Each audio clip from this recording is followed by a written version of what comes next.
Prepare o bolso. Reajustes de medicamentos estão autorizados a partir de segunda-feira. Mistério: adolescente morre em hospital de Ceilândia depois de injeção de Buscopan. Nova data será no dia 14 de abril, a prova do concurso da Cedeste. A prova havia sido adiada depois de confusão no domingo passado. E mais as dicas de diversão e arte do fim de semana. Boa noite, eu sou Juliana Cury e o Band Cidade, segunda edição, está no ar com as principais notícias do dia. Seja bem-vindo.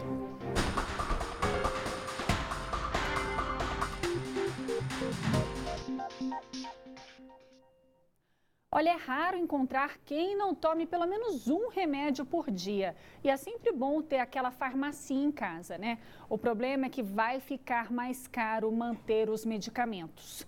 A partir de segunda-feira, é bom o consumidor preparar o bolso, porque os preços dos remédios podem subir quase 4,5%. Dona Tereza tem 80 anos e sofre de osteoporose, além de ter problemas no coração e na visão. Gasta em média R$ 550 por mês com medicamentos, mais de 50% do salário mínimo que recebe como aposentada. Ela está preocupada com a alta de até 4,46% que as farmácias devem repassar ao consumidor a partir de segunda-feira. Este aqui é 250. Esse outro, 150. Este colírio, 90. E esse da farmácia de manipulação é isso? 90. Se o aumento dos remédios que precisa tomar todos os dias chegar ao máximo permitido pela lei, Dona Tereza vai ter que fazer alguns cortes no orçamento doméstico e precisar ainda mais da ajuda dos filhos. O meu salário só não dá, né? Meus filhos eles sempre me ajudam a comprar, porque senão não dá para todo mês eu ficar com quantos? O reajuste previsto em lei para ocorrer todos os anos em 31 de março é baseado no Índice Nacional de Preços ao Consumidor Amplo, IPCA, e no ano passado girou em torno de 2%. Para o presidente do Sindicato do Comércio Varejista de Produtos Farmacêuticos do DF, todo aumento que atinge o setor varejista é ruim tanto para o consumidor quanto para quem vende. Aumento para nós do varejo nunca é bom, só afasta o consumidor e só tira o potencial de compra do consumidor. Nós temos no Brasil hoje em torno aí de 60% ou mais de consumidor de medicamento de uso diário que ganham um salário mínimo. O presidente do Sincofarma destaca que os 4,46% de aumento é um teto e que as farmácias devem variar o valor a ser repassado ao consumidor. O momento, segundo ele, é de pesquisar o melhor preço nos estabelecimentos. O consumidor pode estar pesquisando e verificando qual a drogaria que está repassando o aumento ou não, entendeu? Porque a maioria não vai repassar de imediato. Muito complicado isso, né? Mas vamos mudar de assunto. O fim de semana chegou e tem muita diversão por aí. A comédia O Melhor do Brasil é o Brasileiro, do Grupo G7. Fica em cartaz durante todo o fim de semana lá no Teatro da Católica, em Taguatinga. E como sempre, o nosso telespectador é convidado a participar dos eventos que rolam em Brasília. Para participar do sorteio de ingressos, basta ligar para os números 3966-3663 ou 3325-1537. A nossa produção vai pegar os dados e ainda nesta edição vamos anunciar os vencedores, então boa sorte para todo mundo. E foi divulgada a nova data para o concurso da Secretaria de Desenvolvimento Social para a vaga de educador social, dia 14 de abril. A anulação do concurso, que seria realizado no último domingo, aconteceu depois de uma confusão em alguns locais de prova.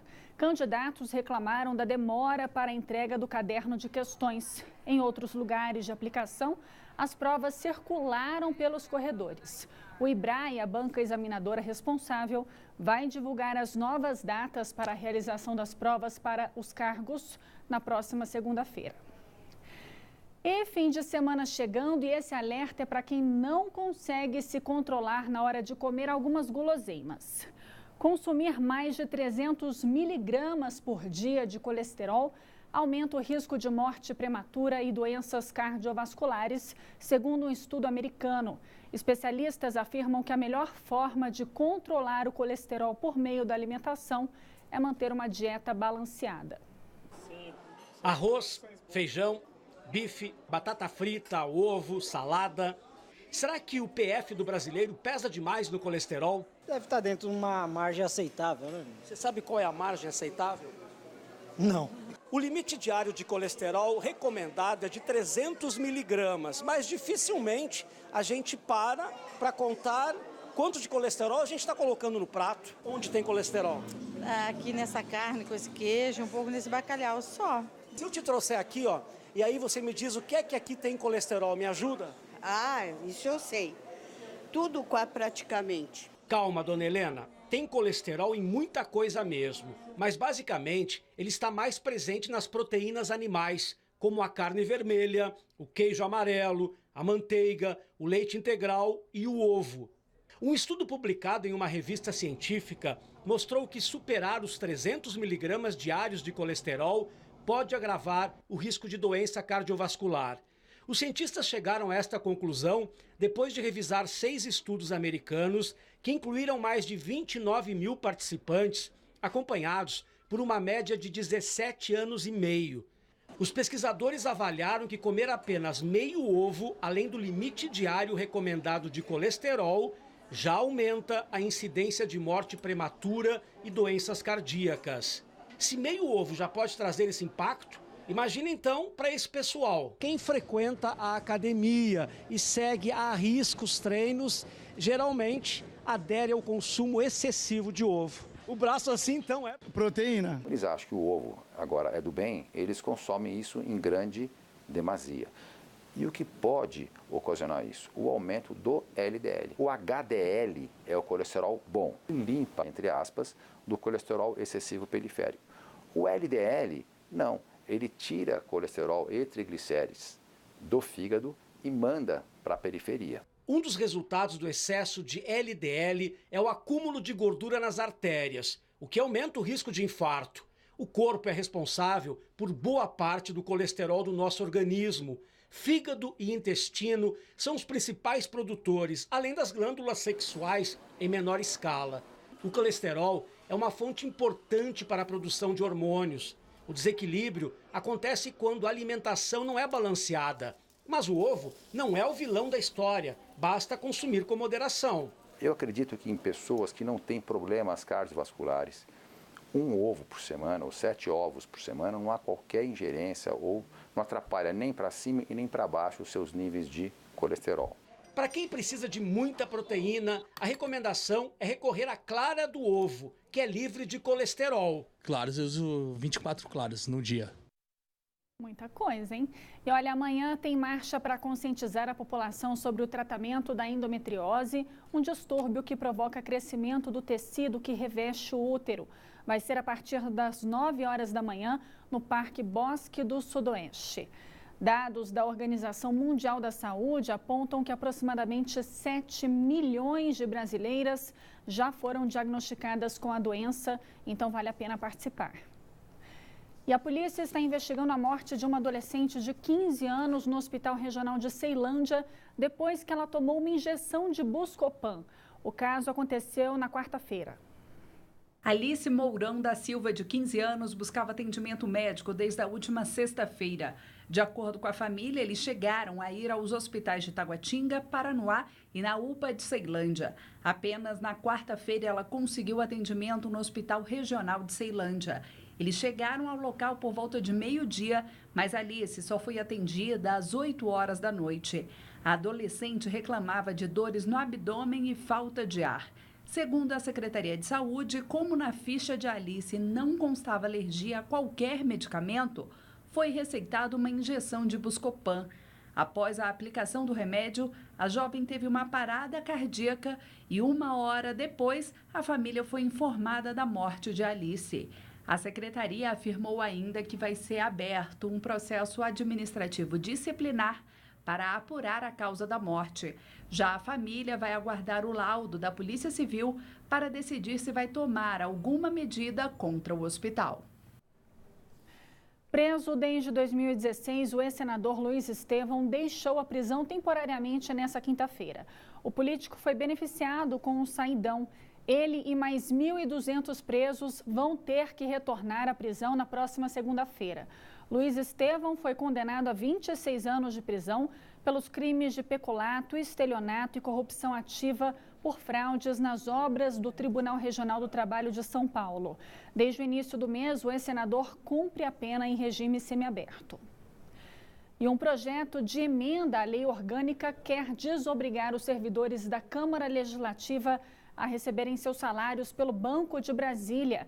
Assunto de hoje de Cláudio Humberto. Olha, poucas vezes um projeto ameaçou tanto os interesses do Distrito Federal quanto a proposta de Robério Negreiros, deputado distrital do PSD, endossada por outros 4 deputados distritais, que pretende retirar do nosso BRB o seu ativo mais valioso, que é a folha de pagamentos de salários dos servidores do GDF. O projeto vem provocando uma onda de indignação de vários setores, de muita gente. O governador Ibanez Rocha, por exemplo, está indignado com isso, funcionários do banco, correntista, outros deputados. O projeto altera o artigo da lei orgânica do DF, que obriga o GDF a realizar todos os seus pagamentos, inclusive os salários, através do BRB. Mas esse grupo de deputados quer abrir um negócio a bancos privados. A estimativa no mercado é que qualquer grande banco privado pagaria ao menos 15 bilhões de reais para ganhar de mão beijada correntistas, como correntistas, todos os servidores do GDF. E o trânsito ficou complicado hoje à tarde na subida para o Colorado por causa de um acidente. Um carro capotou por volta das 3 horas da tarde embaixo do viaduto. O corpo de bombeiros foi acionado. A pista teve que ser interditada para o pouso do helicóptero. A motorista teve ferimentos e foi levada consciente ao Hospital Santa Helena. Então vamos acompanhar neste momento como é que está a volta para casa, exatamente nesse local, nessa pista do acidente ali na Épia Norte, na altura do Colorado, movimentação normal por lá. Pelo jeito já melhorou a situação do acidente, os carros estão andando na velocidade da pista. Aqui nessa lateral, lá do meu lado esquerdo, em cima, dá para ver que tem um pouco de lentidão, então pode ser que a subida para o Colorado esteja um pouquinho mais engarrafada. Agora a gente vai para a estrutural ali na altura da cidade do automóvel. Nesse ângulo que a gente está vendo, a estrutural aberta nos 2 sentidos, os carros andando na velocidade da pista, tudo tranquilo por lá. Agora a gente segue o giro na EPGU, altura do Balão do Guará, EPGU, movimentação normal também por lá, nada de engarrafamento, os carros andando na velocidade da pista, sem lentidão. E por fim a gente mostra o Eixão Sul ali na altura da 206, bastante carro no Eixão Sul, indo ali em direção ao aeroporto, né? Também a saída sul, muito carro, imagina mais para frente deve estar mais engarrafado ainda, então está um pouco lento o trânsito por lá, paciência para o motorista que está por lá. E olha só essa, um policial federal afastado foi preso agora à tarde depois de furar uma blitz e bater em uma moto do Detran. O repórter Rodrigo Miranda tem mais informações. Olá a todos que acompanham o Band Cidade. O delegado afastado da Polícia Federal, David Sérvulo Campos, foi preso depois de furar uma blitz do Detran, fugir e tentar se esconder na casa dele em Vicente Pires. O BOP foi acionado e a negociação durou cerca de 2 horas. Ele concordou em se render somente com a presença da Polícia Civil e se pudesse sair do condomínio em um carro descaracterizado. Um agente do Detran feriu a mão durante a ocorrência. Na ficha do policial federal já consta um inquérito por cobrança de propina para registros de arma de fogo. Eu volto ao estúdio do Band Cidade. E sem livros didáticos para todos os alunos, gestores de escolas públicas do DF suspendem o uso do material em abril. As informações chegando agora com Cláudio Marcos, direto do estúdio da Band News FM. Oi, Cláudio, boa noite para você. Que notícia triste, né?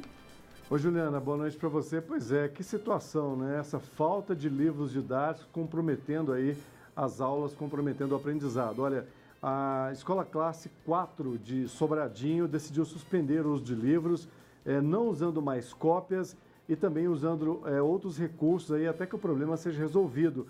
Também em Sobradinho, a escola número 11, apenas 2 turmas estão sem os títulos, mas foi suspenso em toda a escola o uso desse material. Já no Gama, o Centro de Ensino Fundamental 11, professor de História e Geografia, o Marcos Mesquita, falou do atraso na entrega, que esse problema é recorrente e que isso realmente compromete o calendário e a programação das aulas.